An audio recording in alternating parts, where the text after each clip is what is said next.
inspiration.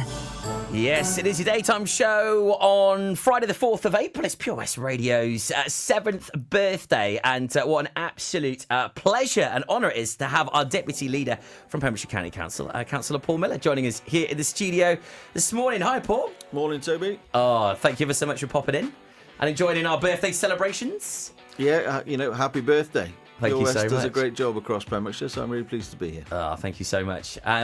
What immense news we've had this week. I think a lot of sighs of relief from many businesses here in the county that obviously that tourism levy won't be coming into play. Yeah, so look, I said on Tuesday, I think when we announced it, that we're not necessarily against the levy per se, but what I do recognise is that a lot is changing at the moment. So the tax and regulatory landscape, particularly for the tourism sector, has changed a lot in a short space of time. Now's not the time, in our view, to do more, to make more changes, and I hope that brings the certainty that the industry's been looking for. Yeah, I mean, what a wonderful event as well at Folly Farm. Earlier on in the week. I mean, fantastic to see so many people there, and I think it's safe to say there's a lot of optimism at the moment. Yeah, the Visit Pembrokeshire did a great job of that event, as they always do, and I think, I'm hopeful actually that there's optimism out there in the tourism trade. They were obviously pleased with the news about the tourism levy. We've had some great weather, so let's kick on and have a great 2025. Yeah, 100%. We're looking forward to it. Also on Wednesday, as well as this wonderful event at Folly Farm, there was an event at Haverhub, a brighter future for Haverfordwest, bringing together, there's about 100 people there, about really regenerating Haverfordwest. And it's, again, a very exciting time. Pembrokeshire County Council has put a huge amount of investment in the town.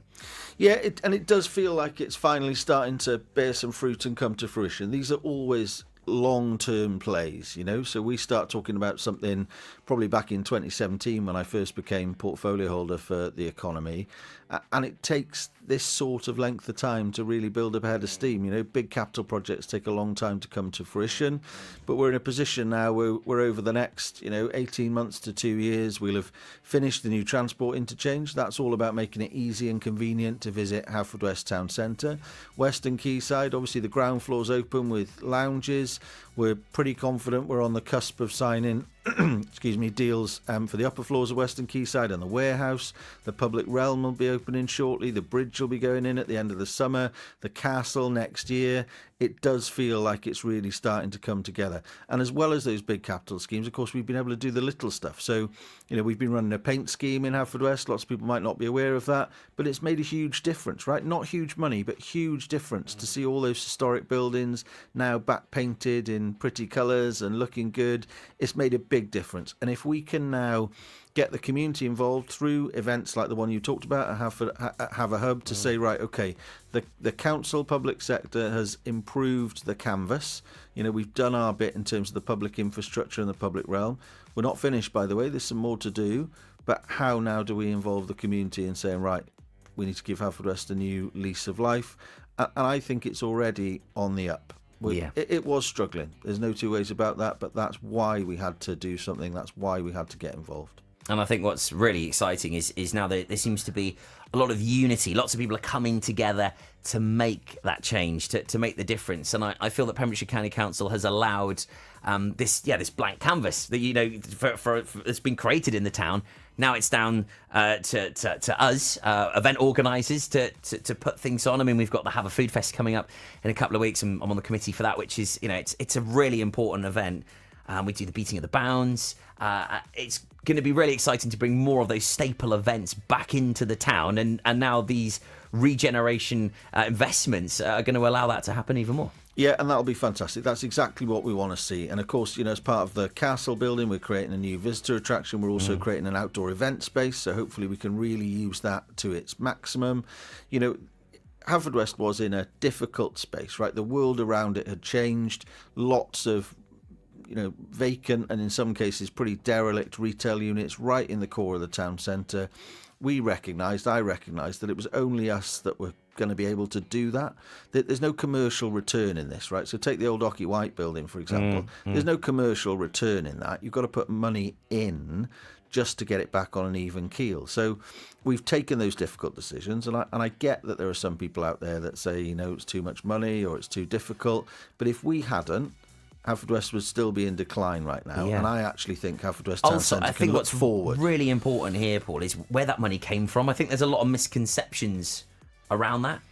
Yeah, absolutely. So let me say this. It's been a genuine partnership in terms of the public sector, right? So at the time when we kicked this off, we had the administration in County Hall, which was a total hodgepodge of political persuasions. We had a Welsh Labour government, and we had a UK Conservative government.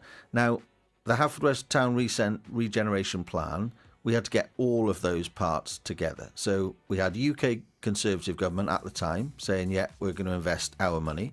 We had Welsh Labour government saying, yeah, we're going to invest our money. And we had a county council here that's made up of pretty much every political persuasion saying, yeah, we agree, we're going to invest our money too. And the vast majority of the money coming for those schemes has come from UK and Welsh government. And I'm very grateful to both of them for that, together with some seed capital from ourselves. So it's been a genuine partnership, and we've been able to persuade all of those partners that this is the right plan for Haverfordwest. Yeah, and I think that's where it's maybe there's a lot of throwaway comments on social media. It's like, all these millions that have been spent, that's our money. Where it if you wouldn't have got that money in from those various other two sources, it wouldn't have happened. Yeah, absolutely. And let me just use my favourite example in terms of the money question, right? So the car park. People say to me, oh, they've knocked down a perfectly good car park and they're rebuilding a new one. Well, it wasn't a perfectly good car park, right? It wasn't a perfectly good car park. The car park was falling down. The spaces were too small. You couldn't use it. So we have knocked it down and we're going to rebuild it, but we're going to include a proper transport interchange in terms of the buses. We've basically, council are going to put £1.9 million into that car park. All of the rest of it has been funded by other partners, and we'll have that £1.9 million back in 3-4 years maximum through car parking income. So it's a sensible business decision, right? Haverfordwest needs a car park. It needs to work. We found the route to provide it for the Pembrokeshire people at the least possible cost. Yeah, and these, I think, when you explain this, I know you were at the business circle last week, and Ali was there from POS, and it's when you hear all this information digested, it cuts through the rumours, cuts through all the hearsay, and this is why I think it's great having you on today to be able to clear some of that up. But really exciting. I mean, there's a huge amount of investment now in time, in effort, in money. And I think we're really excited to see what can happen. I use Milford Haven as a really good example. We did 370 events last year. So we are on all four corners of the county. They've got a wonderful port. They've got the round table. They've got their town council, very supportive, and other community groups. So what have we got here in Haverfordwest? And I think this is what's really exciting about this, movement. It almost feels like a group of people coming together, headed up by Jennifer Summers and Gitty, and we're actually now not only talking about it, we're doing something about it.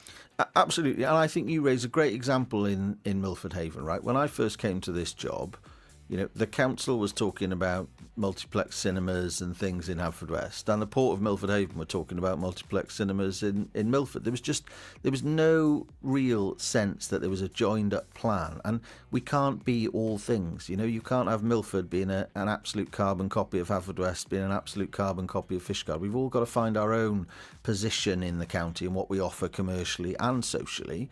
And I think now what you'll find is that there is that joined up plan. So we said to the Port Authority early, right, we love what you're doing down the docks in Milford. How can we help? And if that's, finding some way to support you with grants or whatever it might be, we're up for that. You carry on. You do what you're doing in Milford. We're going to do something different in Haverfordwest. And I think that joined up plan has come together. And I really do think that Haverfordwest over the next, 3-5 years has got a really positive future to look forward to. I think things are going to get better.